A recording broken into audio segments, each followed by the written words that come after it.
कहती है कि हमसे गलती हो गई, मन में हो गया था। फिर भोजन बनाए, फिर खाए, फिर घंटा बजा। मतलब मेरा कहने का क्या है, अरे जो ब्रह्म को जान लेता है वही ब्राह्मण है। और कुछ लोग तो इससे व्यवस्था किए हैं, वह आप रामायण पढ़िए, ब्राह्मण की कोटि से कौन कौन अलग है, मांस मछली खाने वाला, मैंने 20 नाम गिनाया। तो मेरा कहने का मतलब जो ब्राह्मण ब्रह्म जो जान देता तो वो ब्राह्मण है। ये जाति पाति जो है का कोई स्थान नहीं है। जैसे कहा कबीर साहब ने, अक्षय पुरुष एक पेड़ है, निरंजन वाको डाल, चिरदेवा शाखा भय, पात भया संसार। अब देखिए अक्षय पुरुष परमात्मा का उदाहरण देते, जैसे एक वृक्ष है, वृक्ष के शाखा पर शाखा पत्ते, सब वृक्ष के अंग हैं, वृक्ष के अंग हैं। एक वृक्ष के जितने हैं टहनी पाल पत्ता सब वृक्ष का ही अंग। जैसे हम लोगों का शरीर है, हाथ पैर नाक कान उंगली सब हम लोगों का अंग है कि नहीं? ये हमारा अंग है, सब पर समान दृष्टि रहती है। उंगली ऐसा नहीं कि उंगली है, घाव हो गया है तो इसको काट के फेंक दो, ऐसा होता है कि इलाज होता है? किसी शरीर के किसी भाग में कोई फोड़ा हो गया तो दर्द किसको होता है? आप देखिए फोड़ा हो गया तो आप क्या कहिएगा? डॉक्टर के पास तो फोड़ा को ऑपरेशन कर देते हैं। उसी तरह परमात्मा पे वृक्ष के सब हमें पत्ते हैं। परमात्मा का ज्ञान हो जाए तब हो जाएगा वसुदेव कुटुंबकम। लेकिन आसान है? आसान तो नहीं है, लेकिन बिना किए निस्तार भी नहीं है। लड़ते झगड़ते रहो, दुख में पड़े रहो, झंझट पड़े तो आवागमन के चक्कर में रहो। ये सब दुख सुख जो है गाड़ी के चक्के के, कभी ऐसा जीवन में किसी को नहीं हुआ कि जीवन में कभी दुख नहीं आया हो। भगवान राम जैसे अवतारी महापुरुष, उसको भी दुख सुख से घाटों से गुजरना पड़ा। कहाँ राजा बनने वाले राज सिंहासन में बैठे, दूसरे दिन वन गमन किए।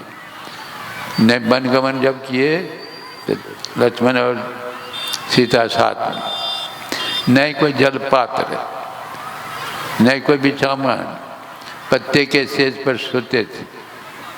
अब देखिए कैसी स्थिति होगी। खाने का ठिकाना न, फल फूल खाते थे, नदी का पानी पीते थे, कोई ठिकाना। उसी दरमियान में सीता माई का अपहरण हो गया। अब बताइए कैसी स्थिति हो गई उसके। अपहरण हो गया तो पागल के नहीं, व्याकुल होकर के अब हे खग हे मधुकर सेनी तुम देखिए सीता मेरे नहीं। देखिए पागलपन का निशान देखिए। जैसे आप लोगों का कोई पत्नी कहीं खो जाए तो किससे आप पूछेंगे? कोई आदमी से पूछेंगे कि वृक्ष से पूछेंगे, लता पत्ता से पूछेंगे, किससे पूछेंगे? यदि आप पूछने लगे वृक्ष से पत्ता से, तब लोग कहेगा कि ये पागल हो गया, पत्नी के पीछे पागल, कहेगा कि नहीं? भगवान राम को कोई पागल कहता है? भगवान राम को कोई पागल नहीं कहता। क्यों?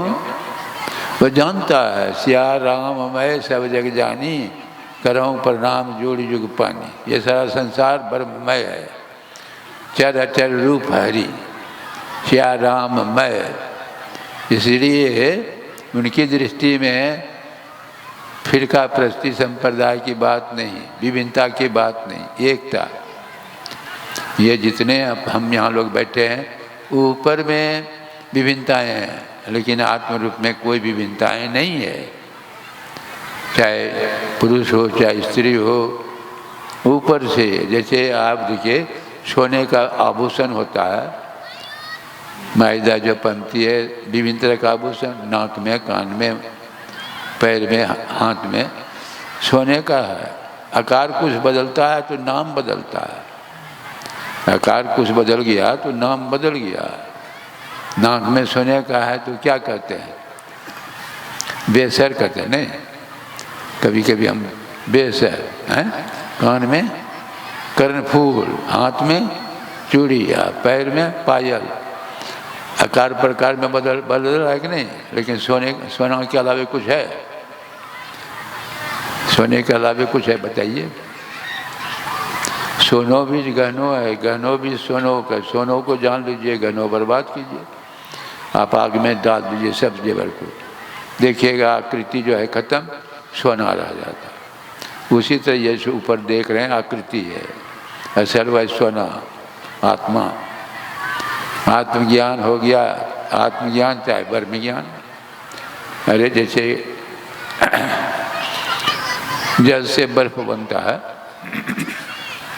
जल से जो बर्फ बनता है तो जलीय है कि नहीं है?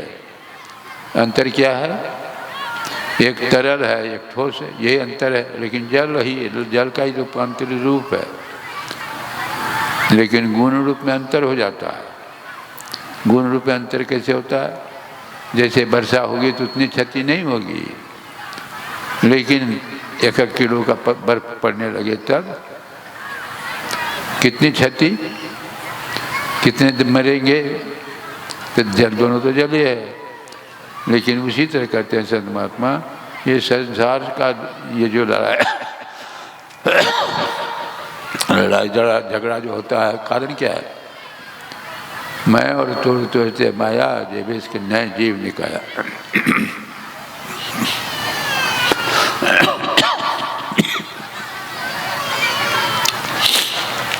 तो उसी से जिसको यदि उसका ज्ञान हो जाए तो सिया राम मैं सब जग जाना। कौन आपका दोस्त है, कौन दुश्मन है, कौन अपना, कौन पराया, सब आपने। इसलिए ने कहा वसुधैव कुटुंबकम। लेकिन नहीं जानेंगे तब तक यह नहीं होगा,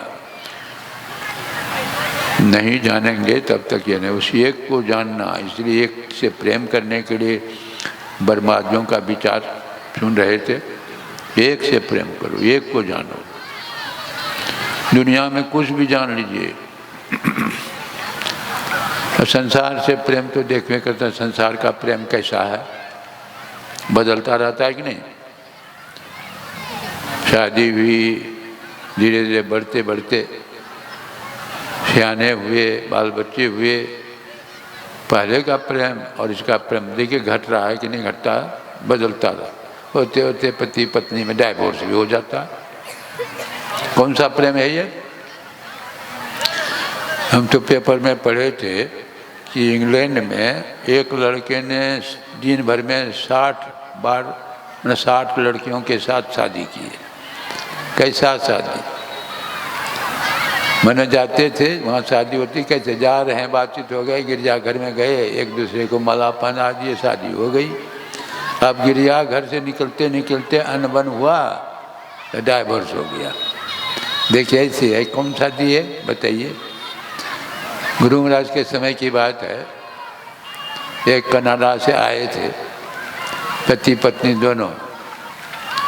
पत्नी हमसे कहती है कि बाबा हम जाएंगे अपने देश, हमको डाइवोर्स कर देगा।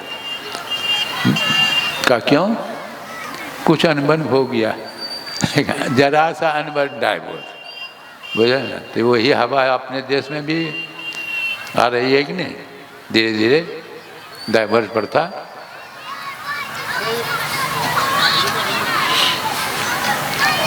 नहीं, संसार का प्रेम जो है, या तो आप चले जाएंगे या पत्नी चली जाएगी तो दुख होगा। अमर हैं कोई, तो जो अमर है उससे आप प्रेम करेंगे तो आप भी अमर। परमात्मा अमर है, अजर है, इसलिए बेबर्बाद उससे आप प्रेम करिए। एक दफ़े मीराबाई ने एक दफ़े प्रेम किया, अमर हो गई। राजघराने की थी ना मीरा, एक दफ़े प्रेम अमर, उसकी पूजा होती है। सहजोबाई, दरियाबाई, कर्माबाई, ये सब बहनों में सब ऊंचे दर्जे की शादी का। पुरुषों में तो अधिकांश है ये नहीं है। कबीर, नानक, दादू, दरिया, ये सब अमर हैं, अमर। एक लड़का बराबर सत्संग में आता था, शादी जब हो गई तो सत्संग में आना जाना कम कर